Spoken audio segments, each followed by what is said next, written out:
votre voisin, celui qui est à votre gauche, à votre droite.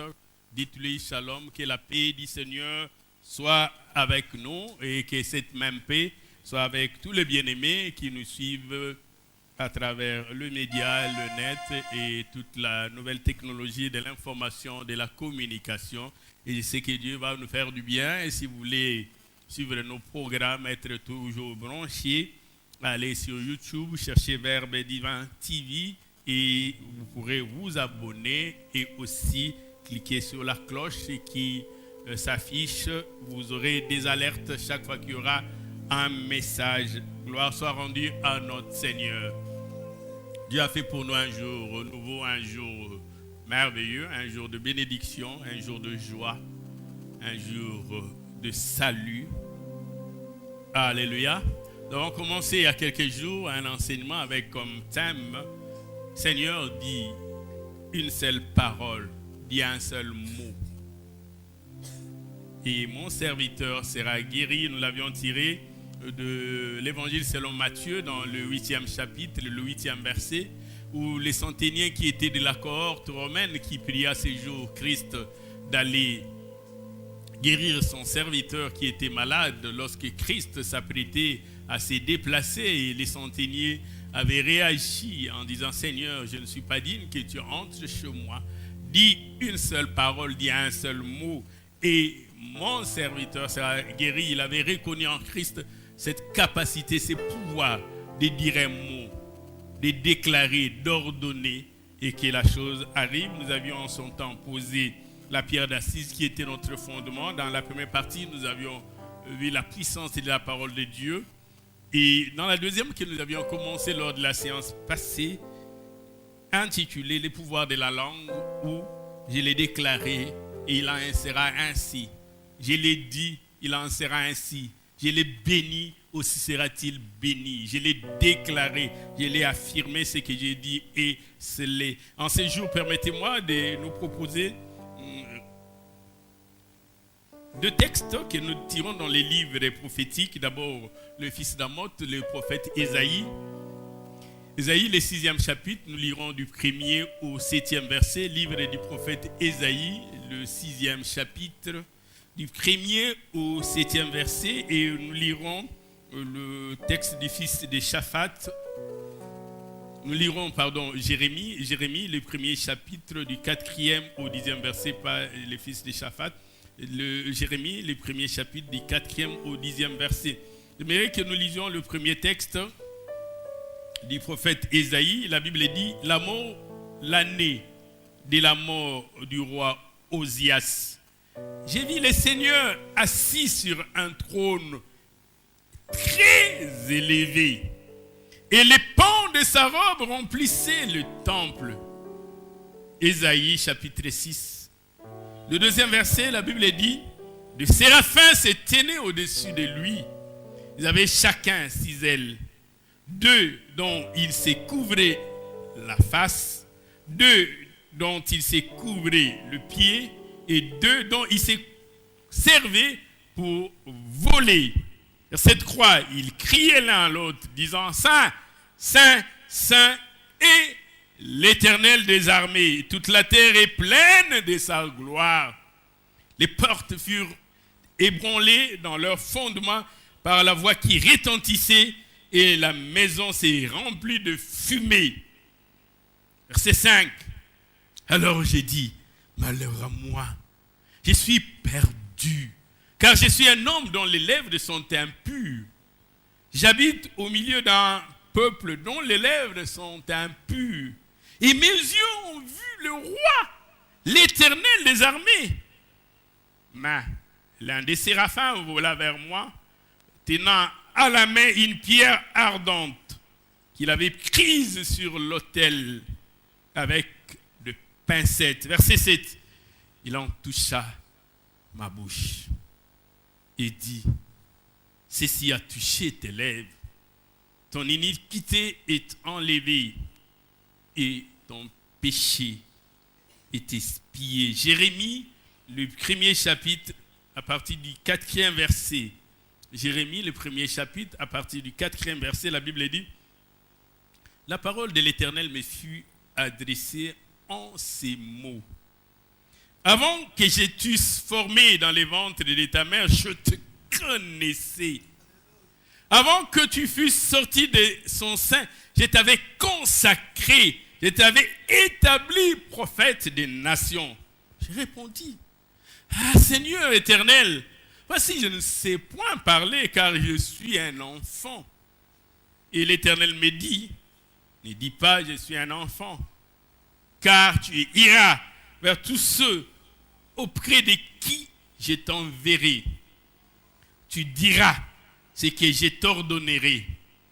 Ne les crains point, car je suis avec toi pour te délivrer, dit l'Éternel. Verset 9. Puis l'Éternel étendit sa main et toucha ma bouche. Puis l'Éternel étendit sa main et toucha ma bourse. Et l'Éternel me dit, voici, je mets mes paroles dans ta bouche. Regarde, je t'établis aujourd'hui sur les nations et les royaumes pour que tu arraches et que tu abattes, pour que tu ruines et que tu détruises, pour que tu bâtisses et que tu plantes. Est-ce qu'on peut acclamer la parole du Seigneur? Je l'ai déclaré et il en sera ainsi. Je l'ai béni, aussi sera-t-il béni. J'aimerais encore en ce jour parler du pouvoir de la langue, de ce que nous confessons, de ce que nous déclarons, de tout ce qui sort de notre bouche. Dans le premier texte du fils d'Amoz, le prophète Ésaïe se situe dans l'année où le roi Osias est mort. Et le prophète a reçu une vision du Seigneur, de ce qu'il appelle Elion, les dieux très hauts, et assis sur un trône très élevé, et la gloire du Seigneur remplissait les temples. Il y avait des anges, il y avait des séraphins qui se tenaient debout. Et ils criaient, Saint, Saint, Saint est l'Éternel des armées. Les ciels et la terre sont remplis de ta gloire. Il a vu les portes être ébranlées. Et Ésaïe était apeuré et craintif. Et il s'imaginait sa perte. Il s'est dit, mais moi je suis un pécheur. Comment ai-je pu voir mon Seigneur? Le sort est jeté, je mourrai. Je ne peux pas voir le Seigneur et continuer à vivre.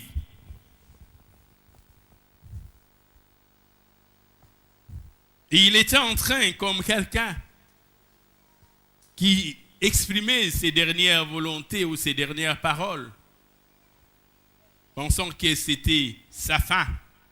Il dit, malheur à moi, car je suis un homme dont les lèvres sont impures, et j'habite au milieu d'une nation qui est impure, dont les lèvres sont impures. Et moi, j'ai vu le roi, le Seigneur, mais je vais mourir. Et ce qui est étonnant, l'un des anges, l'un des chérubins, va prendre avec des pincettes, pas n'importe quoi, une pierre ardente, une pierre éprouvée, qui est passée par le feu.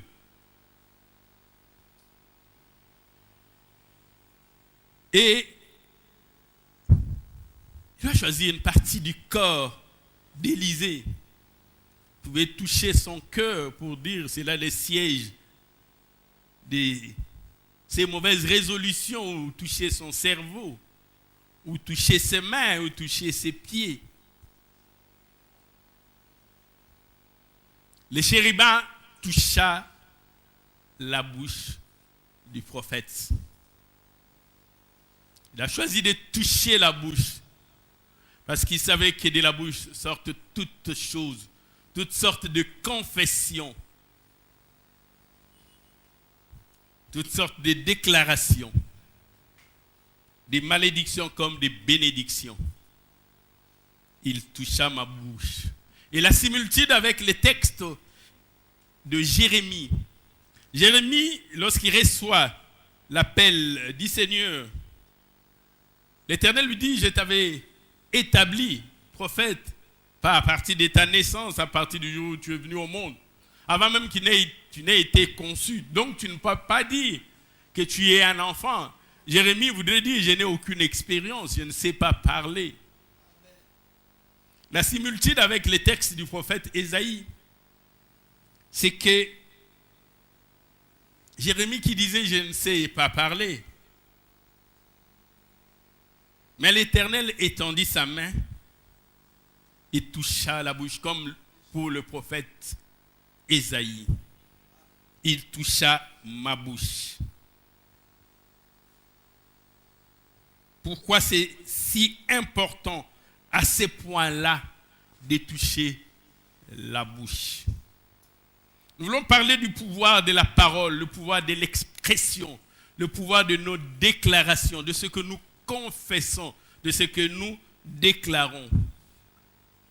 Lorsque nous voyons la vie de celui qui deviendra plus tard le grand roi David, lui qui dans sa jeunesse avait réussi quelques exploits, mais ce jour-là, il y a un incirconcis appelé Goliath qui venait insulter l'armée de l'Éternel.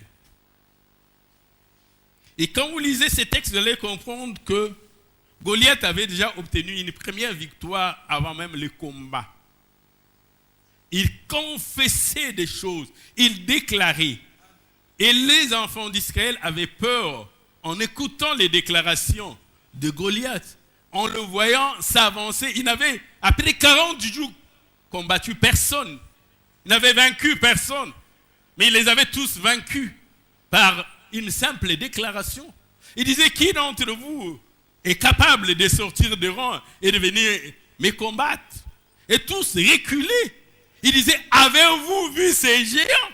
C'est pour jeter l'opprobre sur Israël. Est-ce que vous l'avez vu? Vous avez vu son gabarit? Vous avez vu sa taille? Et il avait obtenu une première victoire par sa simple déclaration.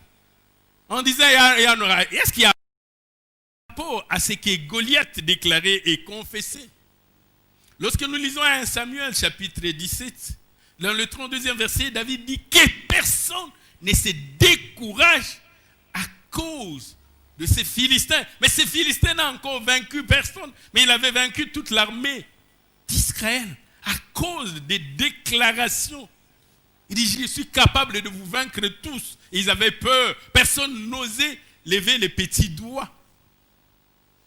Et Goliath, qui avait déjà vaincu l'armée d'Israël, 40 jours et 40 nuits, sans combat physique, si ce n'est que par ces déclarations, David se lève, fait une autre déclaration, il dit que personne ne se décourage à cause de cet incirconcis. Je me lèverai, j'irai combattre cet incirconcis. Je vais le vaincre et je vais gagner. Il confesse, pour la première fois dans le rang d'Israël, quelqu'un a confessé la victoire. Pendant 40 jours, tous confessaient la défaite, la chute, la perte. Mais pour la première fois, quelqu'un se lève. Il fait une confession différente. Il dit, moi, je me lèverai. Pas seulement je me lèverai, j'irai combattre cet incirconcis et je vais le vaincre. La première victoire de David contre Goliath, c'était d'abord cette déclaration d'autorité. Cette confession de victoire. Mais qu'est-ce que tu confesses dans ta vie? Qu'est-ce que tu déclares? Avant même le combat, si tu avoues déjà vaincu, tu dis, moi je ne serai pas. Et les malins, rusés qu'il est, il joue sur la psychologie de gens. Il vient mettre une sémence dans ta tête en disant ça, ce n'est pas de ton niveau. Tu ne peux pas y arriver. Plus fort que toi, plus vaillant que toi, ne peuvent pas. Ça, c'était avec les Philistins, Goliath. Mais nous avons vu plus tard que même le roi syrien, il y avait Sankérib. Mais bien avant lui, Salmanassar aussi avait commencé par faire la guerre au royaume du Nord. Il va vaincre le royaume du Nord et il va les amener en servitude, le royaume du Nord qu'on appelait Israël, qui avait comme siège Samarie. Et le roi d'Assyrie, Sanchérib, va envoyer 3 de ses vaillants généraux, Tartan, Rabsaris et Rabshakeh. Cette fois-ci pour aller intimider le roi de Juda qui était Ézéchias. Il dit, pourquoi pouvez-vous faire confiance à ce que Ézéchias vous dit? Et puisqu'il parlait, ceux qui étaient là vont même le supplier de baisser la voix, ils vont hausser. Il dit, nous allons vous parler dans une langue qui est la vôtre pour que tout le monde comprenne. Il voulait s'aimer la peur dans le cœur des enfants d'Israël. D'abord, des déclarations, avant même les combats. Quand nous disons 2 Samuel chapitre 18, ils affirment quelque chose qui étonne. Ils disent, d'ailleurs, ce n'est pas la volonté de l'Éternel que le roi d'Assyrie est monté contre ces lieux pour les détruire. Il dit, si nous venons vous faire du mal, vous asservir, vous assujettir, c'est Dieu qui a permis. Laissez-vous faire, ne résistez pas. C'est dans l'accomplissement du plan de Dieu. Si ces malheurs t'arrivent, accepte, Dieu a permis. Si je peux te vaincre, c'est Dieu qui a permis. Si tu échoues, c'est Dieu qui a permis. Si tu n'avances pas, c'est Dieu qui a permis. Si tu es malade, c'est Dieu qui a permis. Si tu es pauvre, c'est Dieu qui a permis. Si tu es persécuté, c'est Dieu qui a permis. Accepte. Pourquoi cherches-tu à relever la tête? Et c'était ça le message fort qu'ils avaient amené. Toucher leur mental. Mais quelle arme ils utilisaient? La même arme que Goliath avait commencé par utiliser, la parole, la déclaration, la confession publique de sa supériorité sur les autres. Et les autres ne pouvant pas réagir, ils ont accepté cela comme étant un ainsi dit l'Éternel. Parce que les émissaires du roi d'Assyrie disaient, ainsi parle le roi d'Assyrie, comme s'ils annonçaient des oracles. Et les autres ne pouvaient que écouter. Bien-aimé dans le Seigneur, ta destinée ne peut pas être changée si tu ne changes pas ta manière de déclarer, ta manière de confesser les choses. Ce qui sort de ta bouche. Si chaque jour tu confesses la défaite, tu ne connaîtras que la défaite. Si tu confesses la grandeur, la gloire, la supériorité, la victoire, tu vivras ces choses. Parce que c'est ça ton fort intérieur. Qu'est-ce que tu confesses? David a fait d'abord la différence par rapport à ses frères. Pas quand il a coupé la tête de Goliath. Mais quand il a amené une confession, une déclaration différente de celle de tout Israël. Tout Israël disait, vous l'avez vu avancer, il vient jeter l'opprobre, la honte, l'humiliation. Il vient nous humilier. Il dit non, il ne vient pas nous humilier. Il vient s'offrir en pâture. Moi, je vais le vaincre. Il ne vient pas nous humilier. C'est une occasion pour nous de gloire. Il vient faire éclater la gloire de Dieu. Comme quand Pharaon d'Égypte était en train de s'endurcir. En réalité, c'est Dieu qui endurcissait son cœur. Plus il s'endurcissait, plus il permettait à la gloire de Dieu de s'éclater. David dit non, vous ne devez pas reculer, c'est une occasion de gloire. Il dit, quelle personne dit, moi je gagnerai. Pour la première fois dans les camps d'Israël, quelqu'un a dit, je gagnerai. Ils étaient même étonnés. Ses frères disent, mais toi tu abandonnes les brebis de notre papa pour venir regarder le combat. Mais quel combat il y avait? Est-ce qu'il y avait un combat pour que David vienne voir un combat? Il n'y a jamais eu un combat. Il n'y avait que déclarations contre peur, il n'y avait que de l'intimidation.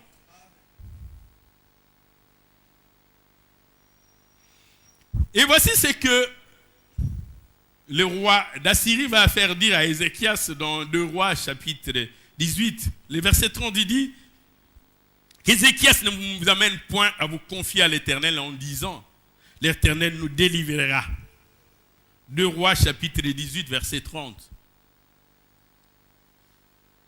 Il dit, n'écoutez pas. Si vous écoutez, vous risquez d'avoir foi par rapport à ce que vous écoutez, parce que la foi vient de ce qu'on entend. Il dit, n'écoutez pas ce qu'Ézéchias vous dit, en disant que l'Éternel nous délivrera. Et cette ville ne sera pas livrée entre les mains du roi d'Assyrie. Dans le 31e verset, il dit, n'écoutez point Ézéchias, car ainsi parle le roi d'Assyrie. Faites la paix avec moi. Rendez-vous à moi et chacun de vous mangera de sa vigne et de son figuier. Chacun boira de l'eau de sa citerne. Rendez-vous à moi. Devenez mes esclaves. Verset 32, jusqu'à ce que je vienne. Et que je vous amène dans un pays comme le vôtre. Jusqu'à ce que je vienne. Et que je vous amène dans un pays comme les vôtres. Dans un pays de blé et de vin. Un pays de pain et de vignes. Un pays d'oliviers à l'huile et de miel. Vous vivrez et vous ne mourrez point. N'écoutez point Ézéchias. Il est en train de leur dire, si vous écoutez Ézéchias, vous mourrez. Mais si vous m'écoutez, vous vivrez. Je vous amènerai en servitude. Serez mes esclaves, mais au moins vous garderez la vie. Et il leur lance un défi. Parce que les Assyriens, à cette époque, ils avaient déjà asservi les royaumes du Nord.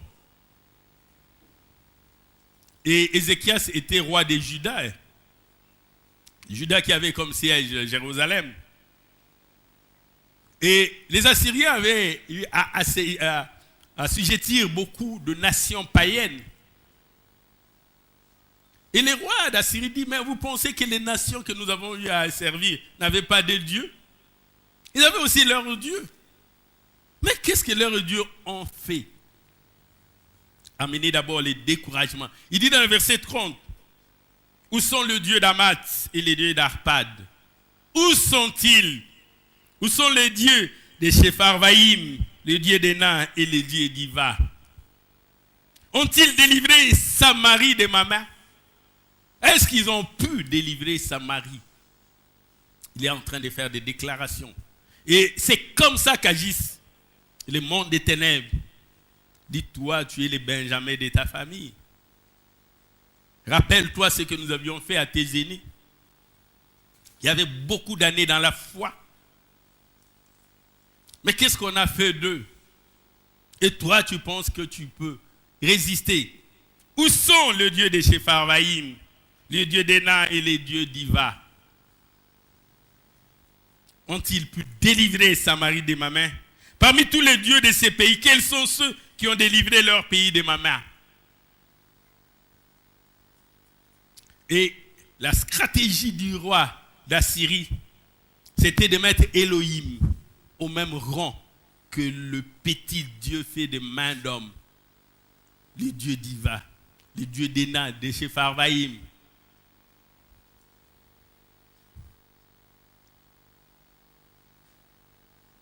Le dieu d'Amath et les dieux d'Arpad. Dit, mais les autres nations avaient aussi des dieux. Et quand tu écoutes cela sème dans le cœur la crainte. Et la crainte va faire naître les désespoirs. Et le désespoir, c'est l'ennemi de l'espérance. Et celui qui n'a pas l'espérance ne peut pas avoir la foi. Il n'y a pas de foi sans espérance. Celui qui a perdu l'espérance a perdu la foi. Et ils viennent avec des déclarations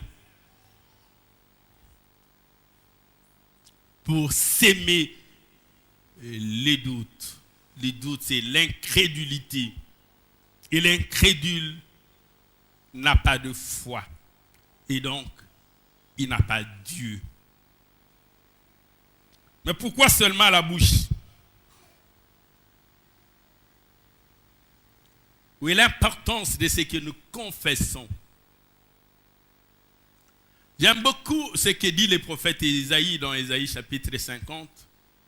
Le 4e verset dit, Ésaïe 50, le 4e verset dit, l'Éternel m'a donné une langue exercée, une langue aiguisée, une langue préparée, une langue bien faite. C'est que Ésaïe reconnaît comme héritage, comme don de la part de Dieu, comme une grâce exceptionnelle. Dieu lui a donné une langue exercée pour qu'au travers de ce qui sort de sa bouche, il puisse consoler ceux qui ont le cœur brisé, qu'il puisse fortifier le faible. Au travers, pas de ses mains, mais de sa bouche, relever ceux qui sont tombés. Pas au travers de ses mains, de sa bouche, sortir des ténèbres pour amener les gens vers la lumière. Il ne se sert pas de mains. Il dit, l'Éternel m'a donné une langue exercée, une langue aiguisée, une langue habile, afin que je sache soutenir par la parole ceux qui sont abattus, ceux qui sont dans la détresse, ceux qui vivent dans la désolation, dans les tribulations, dans les combats, dans les persécutions, ceux qui sont humiliés, ceux qui sont rejetés, ceux qui sont abandonnés, ceux qui sont négligés. Dieu, qu'est-ce que tu m'as donné en face de cela? Il dit, je t'ai donné une langue habile, une langue exercée, une langue aiguisée. C'est tout ce que tu m'as donné. Oui, tu le feras. Par la force, comme Zakirari a dit. Ce n'est ni par la force, ni par la puissance, mais par mon esprit. Tu vas confesser des choses, tu vas déclarer ces choses, et c'est ce que tu vas déclarer va engendrer une transformation. Quand Christ se retrouve devant la tombe de Lazare, il n'avait pas besoin d'une force physique, d'une simple déclaration. Lazare sort, qui avait enlevé la pierre qui fermait le tombeau. Lui, il a simplement déclaré. Je me rappelle ce jour-là, c'était les principaux sacrificateurs et les pharisiens. Ils vont prendre des gardes, ils vont prendre des huissiers. Ils disent, allez arrêter celui qu'on appelle Jésus. Celui qui s'est dit le Christ, allez l'arrêter. Et les gardes partirent, les huissiers. Ils ont été saisis par sa doctrine. Lorsqu'ils sont arrivés, ils n'ont pas dit, ils ont trouvé Jésus-Christ entouré des myriades d'anges. Ils n'ont pas dit. Ils n'ont pas dit qu'ils étaient entourés par une armée. Ils n'ont pas dit. Ils sont arrivés. Et ils se sont mis à l'écouter. Et ils ont été saisis par sa doctrine. Et ils ne l'ont pas arrêté. Nous lisons ces textes notamment dans Jean chapitre 7, verset 45. Jean chapitre 7, le 45e verset. Les huissiers retournèrent vers les principaux sacrificateurs et les pharisiens. Ils retournèrent bredouilles. Et s'il leur dit, pourquoi ne l'avez-vous pas amené? Vous étiez suffisamment nombreux, vous étiez équipés, et vous aviez même des ordonnances vous autorisant à le capturer, à nous l'amener. Pourquoi ne l'avez-vous pas amené? Les huissiers répondirent. Il répondit, jamais homme n'a parlé comme celui-là. Ils ont seulement écouté ce qu'il disait. Ils n'ont pas eu peur de ses biceps, ni de ses triceps, ni de sa poitrine. Saisis seulement par ce qui sortait de sa bouche. Dit, un homme ne peut pas parler de cette manière-là. Ils sont rentrés bredouilles bien-aimés dans le Seigneur. Il y a une puissance dans la parole. Quand vous déclarez des choses, même le royaume des ténèbres se met à trembler par l'autorité qui révèle ce que vous dites. Ne dites pas n'importe quoi, même devant les obstacles, les épreuves, les combats. Même lorsque vous croyez qu'on vous a amené dos au mur et que vous n'avez plus d'issue. Ils disent ça, c'est la fin. ne déclarez jamais la défaite. Le diable cherche cela. Jamais homme n'a parlé comme celui-là. Dis, c'est tout. Dis, si vous-même vous étiez là, c'est que nous, on a entendu. Nous sommes résolus. Et la Bible dit, personne de tous les huissiers qui étaient là, de tous les gars, n'osa porter la main sur lui à cause de ce qu'il disait. C'est en train de vouloir nous dire, c'est une autorité, c'est une puissance. La déclaration, la confession. Si tu veux changer ta destinée, change d'abord ta manière de déclarer les choses. Arrête de confesser les négatifs. Si tu dis tu es venu accompagner quelques-uns sur la terre, tu les accompagneras. Mais si tu dis je suis de la race des gagnants, des vainqueurs, des victorieux, je suis de la race royale et tu vivras cela. Moi, je suis de la race royale. Si vous ne le savez pas, je vous le rappelle. Je suis de la race royale. Est-ce que quelqu'un ne le sait pas?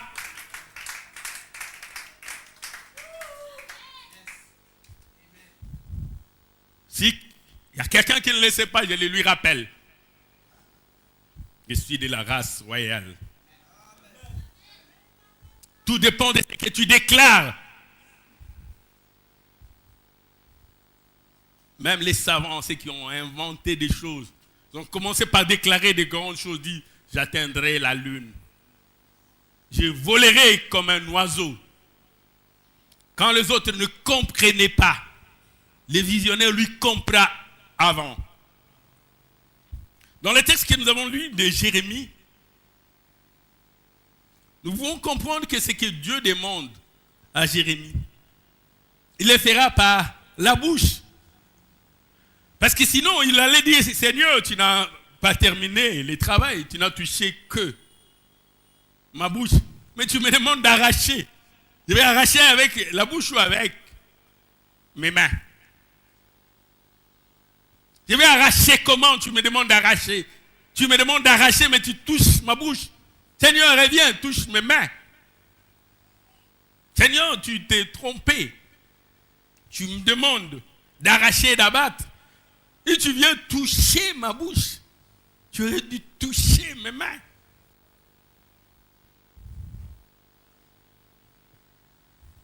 Il lui a donné une langue exercée, une langue habile. Il fera tout par la parole.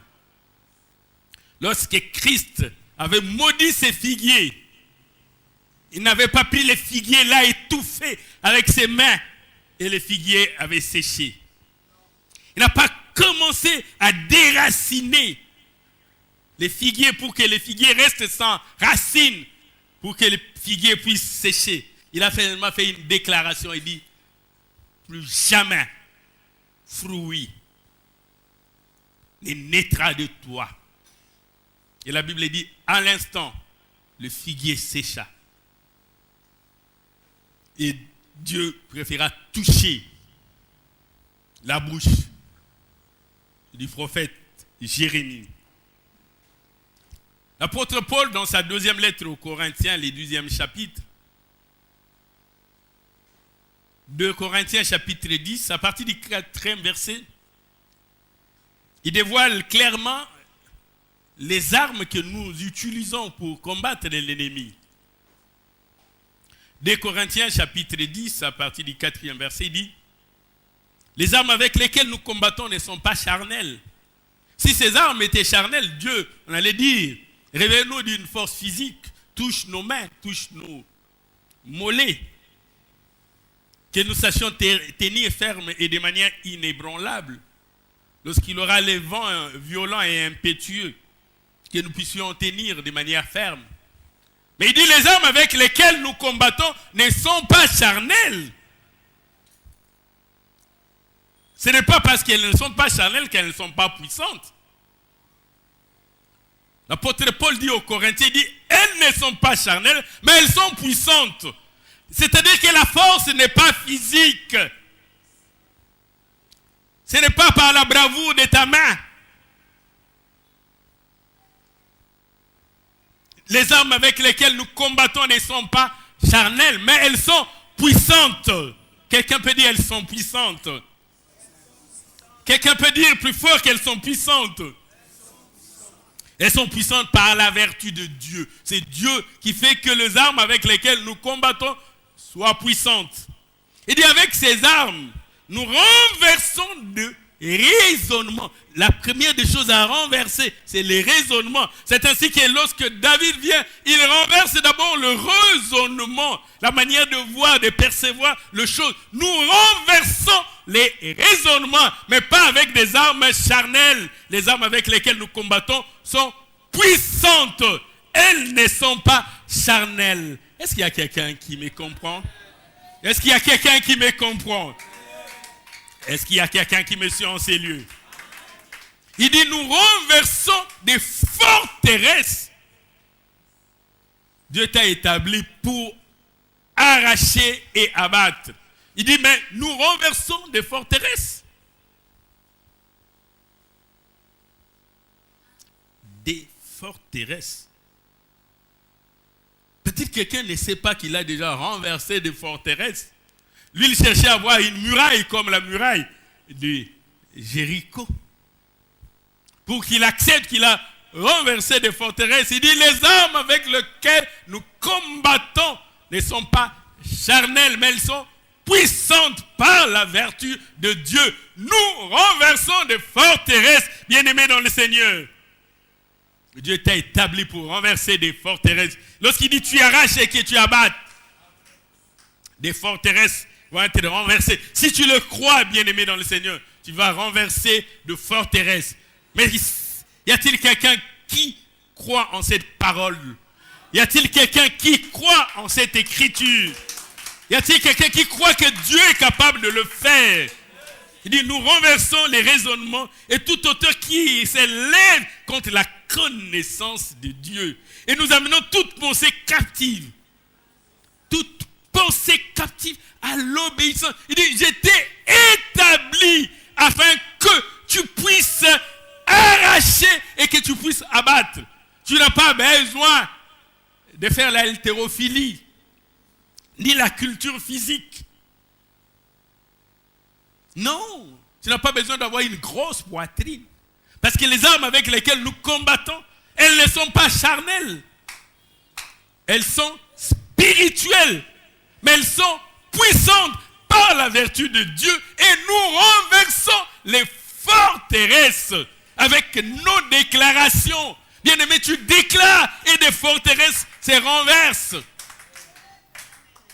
Et nous renversons les raisonnements et tout auteur qui s'élève contre la connaissance de Dieu. Et nous amenons toute pensée captive à l'obéissance de Dieu. Nous renversons, Dieu t'a établi pour que tu arraches et que tu abattes. Il dit ensuite, Dieu t'a établi pour que tu ruines et que tu détruises. Ne va pas chercher de marteau, des bêches. Ne va pas chercher des armes charnelles. Mais tu peux ruiner, tu peux détruire les œuvres infructueuses de l'ennemi Satan. Juste par une déclaration d'autorité. Tu n'as pas besoin d'avoir des fusils. Mais tu peux ruiner. 1 Jean chapitre 3, le 8e verset, le dit clairement. 1 Jean chapitre 3, verset 8. 1 Jean chapitre 3, verset 8. Si nous pouvons lire la partie B. 1 Jean chapitre 3, verset 8. La partie B. La Bible dit, le Fils de Dieu apparu afin de détruire les œuvres du diable.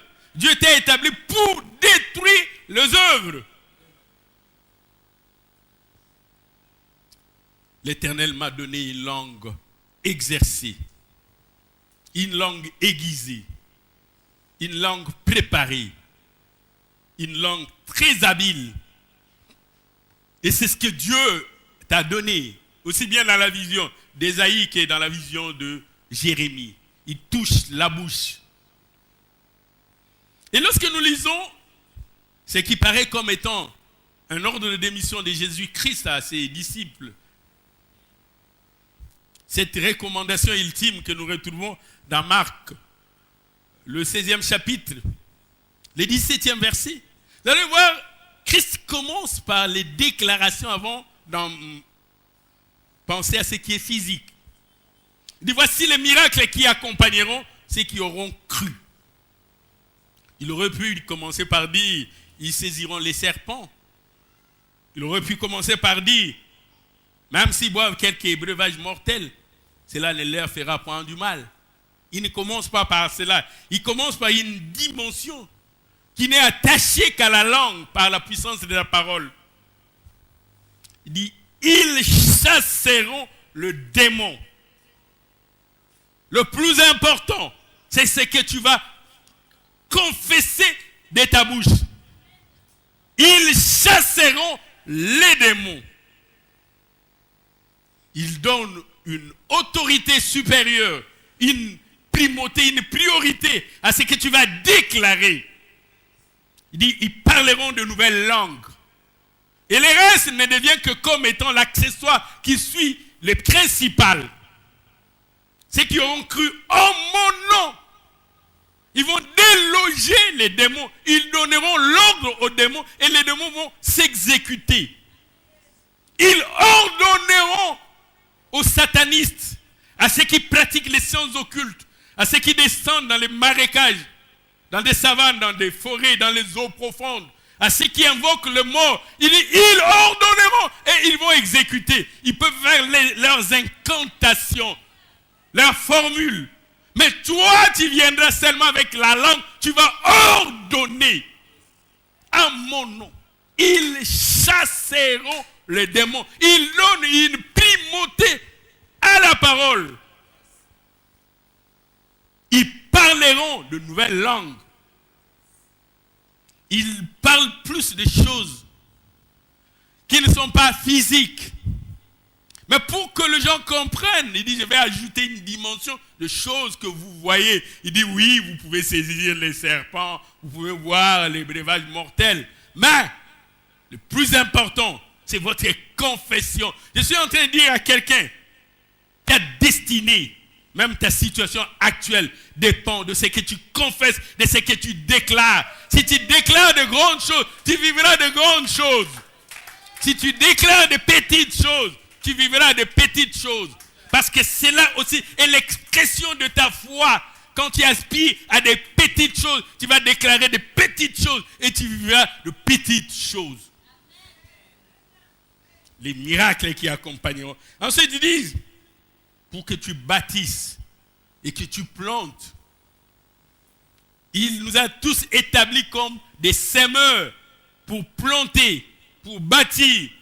Bien-aimés dans le Seigneur, comme je l'ai dit tout à l'heure encore, ne cherche pas des matériaux de construction assez complexes pour bâtir. La première sémence que Dieu te donne en tant que semeur, c'est sa parole. J'ai dit à quelqu'un encore, c'est sa parole. Marc chapitre 4, verset 14. Marc chapitre 4, verset 14. La Bible dit quoi? Marc chapitre 4, verset 14. La Bible dit, vous n'avez pas trouvé? Pour trouver Marc, vous devez aller à la table des matières, vous allez trouver Marc.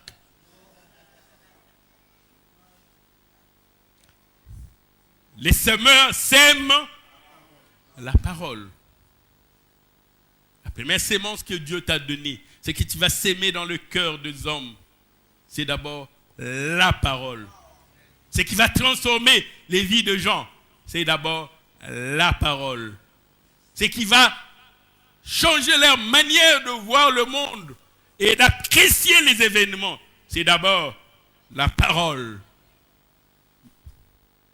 Luc chapitre 8, verset 11, la Bible dit, quand Jésus-Christ donne cette parabole du semeur, le bon gré est livré. Il voulait comprendre c'est quoi la sémence, c'est quoi les semeurs. Luc chapitre 8, verset 11, il dit, voici ce que signifie cette parabole. La sémence, c'est la parole de Dieu. Dieu t'a établi afin que tu puisses bâtir, tu puisses s'aimer, tu puisses planter. Mais il t'a équipé de sa parole. C'est avec ça que tu iras s'aimer. C'est avec ça que tu vas planter la parole. C'est ainsi que la fois passée, nous étions en train de nous dire qu'il y a des pièges qui sont attachés à la parole. Et comme Matthieu l'a dit dans Matthieu chapitre 12, verset 36, qu'au jour du jugement, les hommes rendront compte de toute parole vaine qu'ils auront proférée, de toute parole inutile, insensée. Si tu ne sais rien dire, il est préférable même que tu puisses te taire. L'homme rendra compte. Matthieu chapitre 12, verset 36. L'homme rendra compte de toute parole vaine qu'il aura proférée. L'homme rendra compte de toute parole insensée. Il rendra compte. La parole est une autorité. Et ne sortez nullement une parole en vain. Que des paroles qui ont été dites à la légère. Nous avions évoqué Jacques qui nous exhortait de ne point jurer, ni par le ciel, ni par la terre.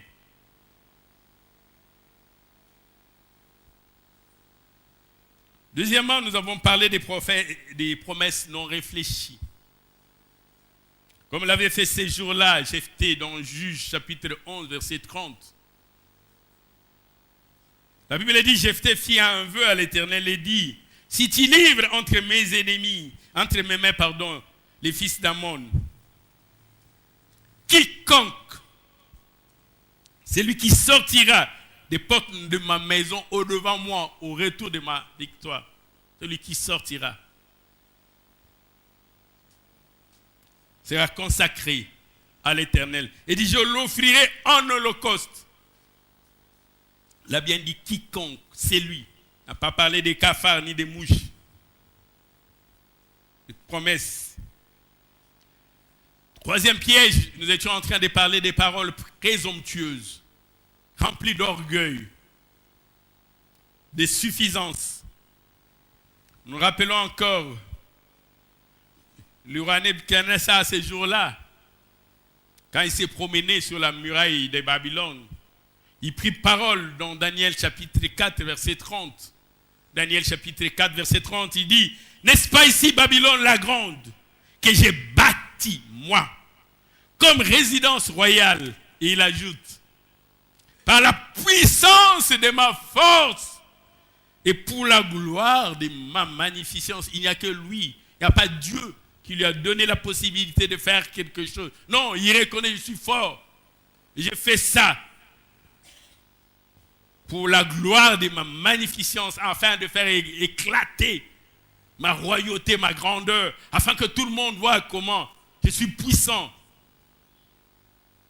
afin que tout le monde apprécie la beauté de mon palais royal. Moi, le roi, j'ai fait cela. Et encore plus tard, un autre roi va adopter le même comportement que nous trouvons dans Actes des Apôtres, chapitre 12. Actes des Apôtres, chapitre 12. Il s'agit du roi Hérode. Actes des Apôtres, chapitre 12, à partir du 21e verset.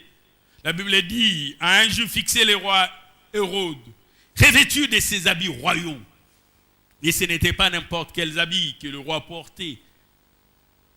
Des habits ornés. Assis sur son trône. Revêtu de ses habits royaux. Assis sur son trône. Il harangua, il fit des déclarations qu'on peut appeler comme des discours.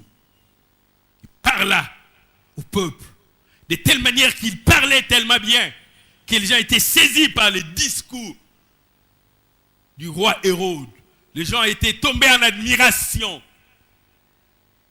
Et le peuple s'écria, Actes des Apôtres, chapitre 12, verset 22. Le peuple s'écria, voix d'un Dieu et non d'un homme, tellement qu'il parlait. Et le roi était tout fier de lui, rempli de suffisance.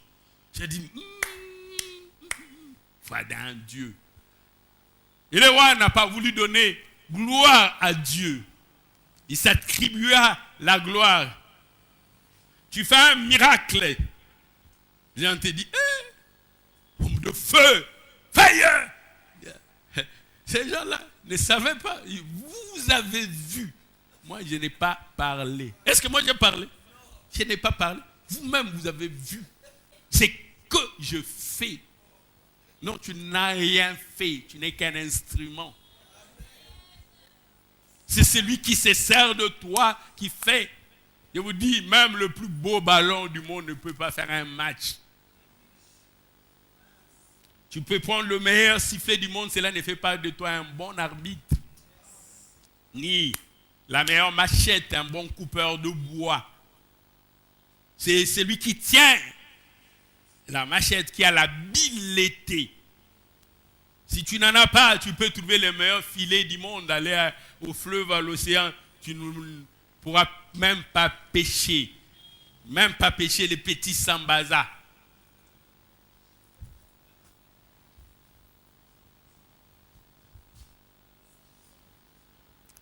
Il n'a pas voulu donner gloire à Dieu. Vous avez vu. Est-ce que moi j'ai dit? Vous avez entendu?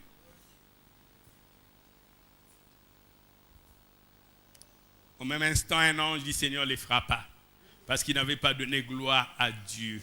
Et il expira rongé par de vers, des paroles de présomption. Un piège. Piège pour tout le monde, pour les grands comme pour les petits, comme les hommes de Dieu comme les fidèles, les rois comme les serviteurs. La présomption, l'orgueil, l'autosuffisance.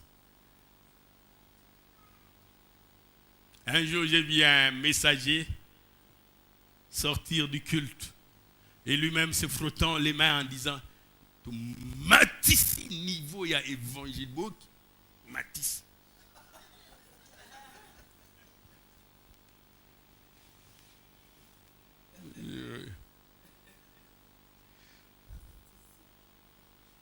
Gloire soit rendue à notre Seigneur.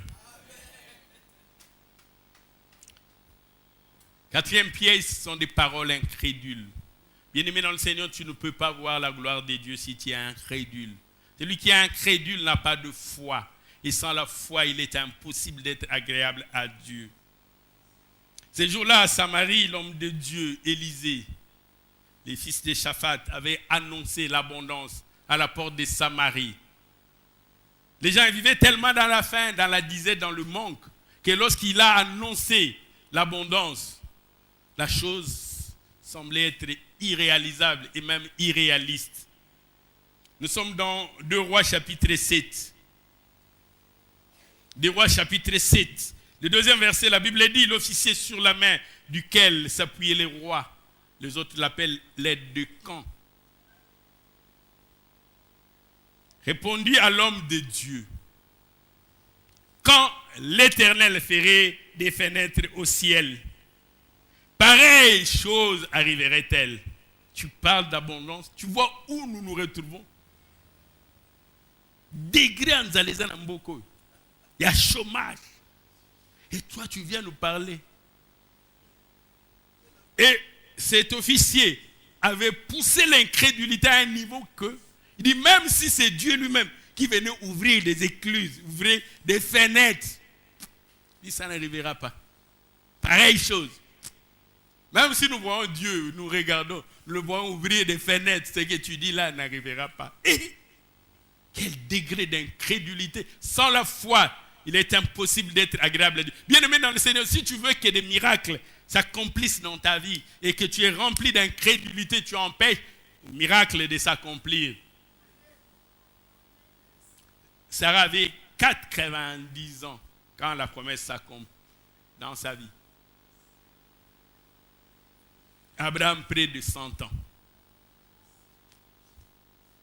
Et l'Épître aux Romains dit, sans faiblir dans la foi, Abraham ne considéra point que son corps était usé, mais il eut confiance en Dieu, sachant que c'est lui qui fait la promesse.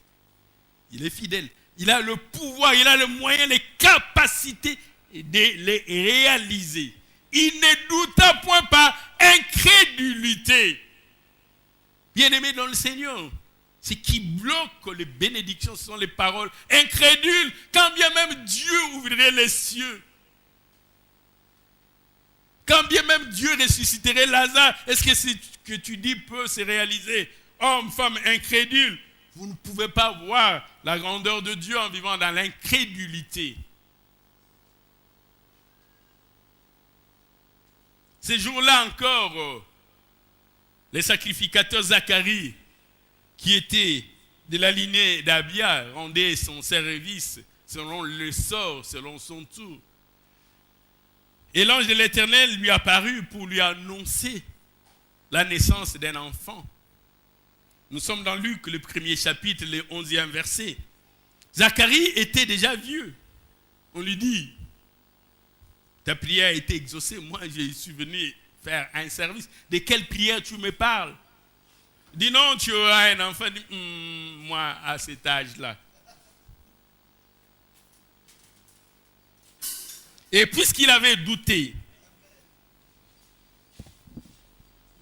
nous sommes dans le verset 19. L'ange lui répondit, je suis Gabriel. Je me tiens devant Dieu. Et j'ai été envoyé pour te parler et pour t'annoncer cette bonne nouvelle. Mais toi, tu as douté. Moi, l'ange, Dieu m'envoie et toi, tu doutes. Je me tiens devant Dieu et je viens t'annoncer une nouvelle et toi, tu doutes. Il dit, voici, tu seras muet. Tu ne pourras parler jusqu'au jour où ces choses arriveront. Parce que tu n'as pas cru à mes paroles qui s'accompliront en leur temps. Tu n'as pas cru en ces paroles. Celui qui te parle, il se tient devant Dieu. Il vient t'annoncer une bonne nouvelle. Et toi, tu doutes. Le grand piège, ce sont des paroles incrédules. Nous sommes tellement habitués à voir le noir quand on nous dit il y aura les blancs. On dit non, ça viendra d'où? Ça sortira d'où? Le peuple qui marchait dans les ténèbres avait une grande lumière sur ceux qui habitaient les pays de l'ombre et de la mort. Une lumière resplendit.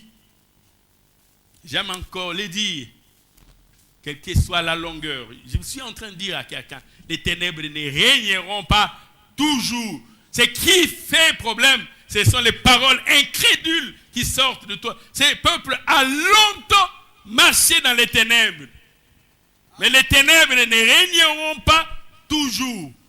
Tout dépend de la foi. Et comme Dieu le dit lui-même par la bouche du prophète Habakkuk, car c'est une promesse dont le temps est déjà fixé.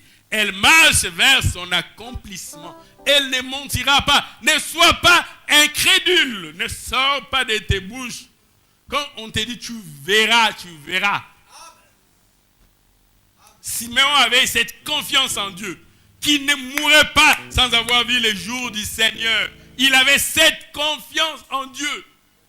Et ce jour-là, poussé par l'Esprit, il s'est rendu au temple. Bien-aimé dans le Seigneur, qu'il n'y ait aucune parole incrédule qui sorte de ta bouche. Si tu sors des paroles incrédules, c'est que tu remets en question ta propre foi. Et si tu n'as pas de foi, tu ne peux pas être agréable à Dieu. Ne confesse pas des choses négatives de ta bouche. Tu ne peux confesser que la réussite, la victoire, les succès. J'aimerais que nous puissions nous tenir debout un court moment. Et que chacun confesse d'abord de sa bouche qu'il est de la race royale comme moi. Qu'il a été appelé à faire de grandes choses.